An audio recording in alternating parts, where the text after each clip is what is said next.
Hello बच्चों। कक्षा 10वीं के आज नए यूनिट की शुरुआत करने वाले हैं। तो इसका नाम बताने से पहले मैं आपसे एक सिंपल सा प्रश्न पूछना चाहता हूँ। वो प्रश्न क्या है कि देखिए, अभी मैं कुछ करने वाला हूँ तो आप बताइए अब क्या होने वाला है। तो अभी बताइए कि आपको क्या कुछ दिखाई दे रहा है। तो आप शायद कहेंगे कि आपको अभी कुछ दिखाई नहीं दे रहा है इसमें, लेकिन ये देखिए अभी आपको सब कुछ दिखाई देने लग गया है। तो इतनी सी देर में ऐसा क्या हुआ कि आप अभी से पहले आपको कुछ दिखाई नहीं दे रहा था और अभी आपको सब कुछ दिखाई देने लग गया है।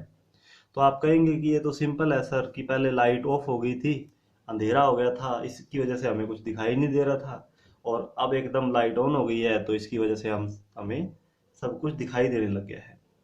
तो कहीं ना कहीं इस लाइट का बहुत रोल है हमारी जिंदगी में। तो मैं दूसरा प्रश्न आपसे ये पूछना चाहता हूँ कि प्रकाश से हमें चीजें कैसे दिखाई दे जाती हैं, कि जब किसी कोई लाइट ऑन होती है तो चीजें हमें कैसे दिखाई देती हैं। तो अब ये सोचने वाली बात है, क्योंकि शायद इस बारे में आपने अब से पहले कभी सोचा नहीं होगा। तो चलो इसके उत्तर की हम जांच करते हैं कि ऐसा कैसे होता है।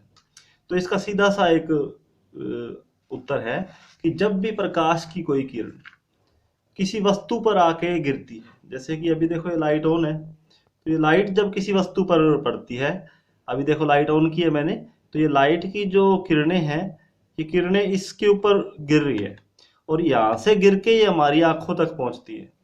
तो यहाँ से टकराकर, यहाँ से परावर्तित होकर ये किरणें जब हमारी आंखों तक पहुंचती है, तो इसके द्वारा हमें कोई चीज दिखाई देती है। और जब अंधेरा हो जाता है तो प्रकाश की किरणें ही नहीं होती, तो किसी चीज से टकरा के कोई वस्तु, वो प्रकाश की किरणें हमारी आंखों तक कैसे पहुंचेंगी, इसलिए वो वस्तु हमें दिखाई नहीं देती है। इसके अलावा कुछ चीजों, आप देखो ये कुछ चीजों के आर पार भी आप देख सकते हो।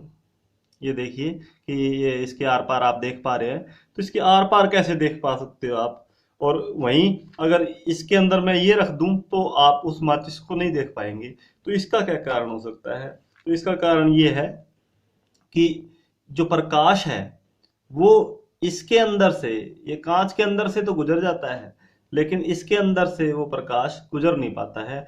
इसकी वजह से आपको कुछ चीजें दिखाई देती हैं, जिनके अंदर से प्रकाश गुजर जाता है, वो चीजें हमें, उनके आर पार हमें दिखाई देता है। ऐसी वस्तुओं को हम पारदर्शी वस्तु कहते हैं, और जिनके आर पार हमें दिखाई नहीं देता है उनको हम अपारदर्शी वस्तु कहते हैं।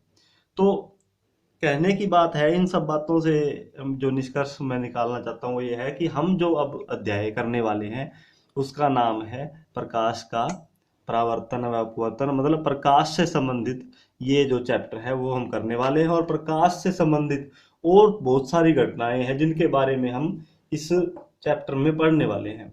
तो बहुत सारी घटनाओं के बारे में आप वैसे भी जानते हैं कि जैसे कोई वस्तु है, तो आप देखिए इसके अंदर आपको इसका कुछ प्रतिबिंब दिखाई दे रहा होगा। तो ये आप हर रोज देखते हैं, शीशे के अंदर खुद को देख पाते हैं, तो उसके अंदर प्रतिबिंब बनता है वस्तुओं का। दूसरा, आप तारों को टिमटिमाते हुए देखते हैं रात के समय।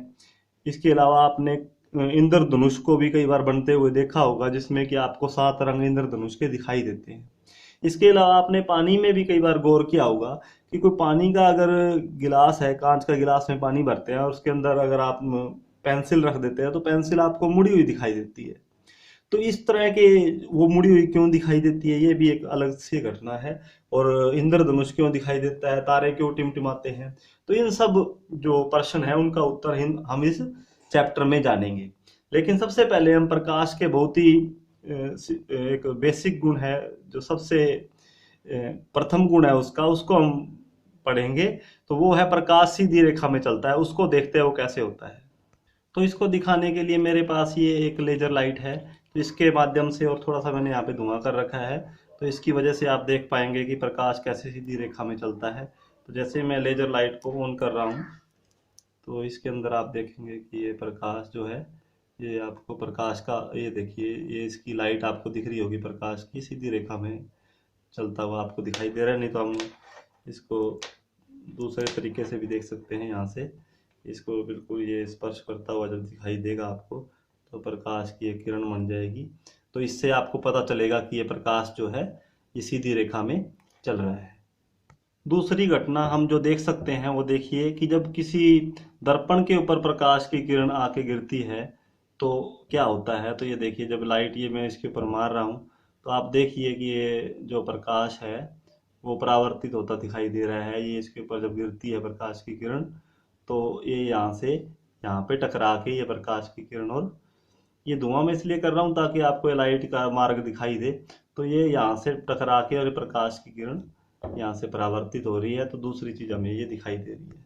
तो प्रकाश का परावर्तन ये हमने सबसे पहले करना है। तो प्रकाश का परावर्तन क्या होता है, तो आपने देखा होगा कि जो प्रकाश की एक किरण थी वो किसी दर्पण से टकरा के, उसका जो प्रकाश है वो किसी दर्पण से टकरा के, और वो उसी माध्यम में, इसी माध्यम में, हवा में ही, आगे नहीं गया, उसके अंदर नहीं गया, उसी माध्यम में टकरा के वापस मुड़ गया, हवा से हवा में वापस मुड़ गया, तो उसको हम प्रकाश का परावर्तन कहते हैं। तो इसके लिए हमें कैसी वस्तु चाहिए, हमें या तो दर्पण चाहिए या दर्पण जैसी चिकनी कोई ऐसी वस्तु चाहिए जो कि बहुत ही पॉलिश्ड हो। इस तरह की वस्तु आपको जरूरत है। तो प्रकाश किसी दर्पण जैसी वस्तु से टकरा के उसी माध्यम में जब मुड़ जाता है तो इसको प्रकाश का परावर्तन कहते हैं। और प्रकाश जब किसी ऐसे परावर्तन करता है तो ये मुख्यतः दो नियमों का पालन करता है। तो इसके दो मुख्य नियम हैं। तो पहला नियम समझने के लिए हम एक डायग्राम बनाएंगे। तो इसको हम दर्पण मान लेते हैं, ये दर्पण है आपका, और ये प्रकाश की किरण है। ये प्रकाश की किरण आके यहाँ पे टकरा रही है। तो ये जो टकरा रही है इसको हम बोलते हैं आपतित किरण।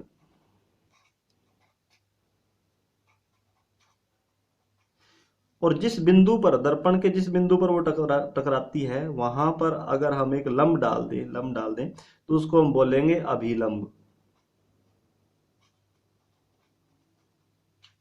और प्रकाश की किरण यहां से टकरा के और उसी माध्यम में वापस चली जाती है, ये देखिए।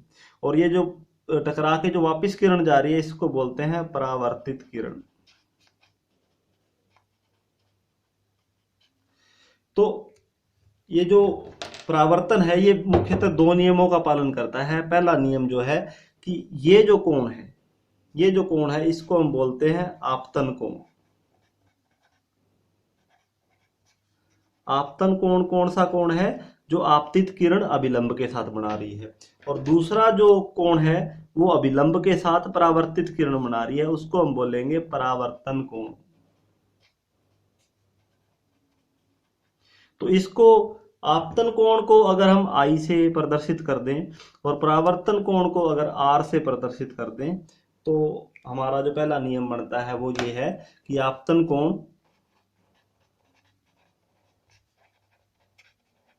बराबर होता है परावर्तन कोण के। और दूसरा नियम है कि ये तीन चीजें हैं, एक तो आपतित किरण, एक ये अभिलंब और ये परावर्तित किरण। तो ये तीनों किरणें जो हैं, आपतित किरण, ये एक ही तल में होती है। कि आपतित किरण, अभिलंब व परावर्तित किरण एक ही तल में होते हैं। ये आपतित किरण है, ये अभिलंब है, ये परावर्तित किरण है। तो इसको हम नियम को कैसे समझेंगे, इसको ऐसे समझेंगे कि अगर ये आपतित किरण है और ये आपका अभिलंब है ऐसे, तो जो परावर्तित किरण होगी, ये दोनों जैसे इस तल के ऊपर है, इस पेज के ऊपर है, तो जो परावर्तित किरण होगी वो भी इस पेज से सटी हुई ही किरण होगी। वो ऐसे होगी, ये ऐसे उठी हुई नहीं होगी, वो किरण इधर नहीं जाएगी, वो किरण किसी और तरफ, किसी और तल में नहीं जाएगी, वो इसी तल में ही वापस जाएगी। तो इस नियम को हम कहते हैं कि आपतित किरण, परावर्तित किरण और अभिलंब तीनों एक ही तल में होते हैं। तो ये प्रकाश का परावर्तन और उसके दो नियमों के बारे में था। इसके आगे हम अगले पार्ट में करेंगे।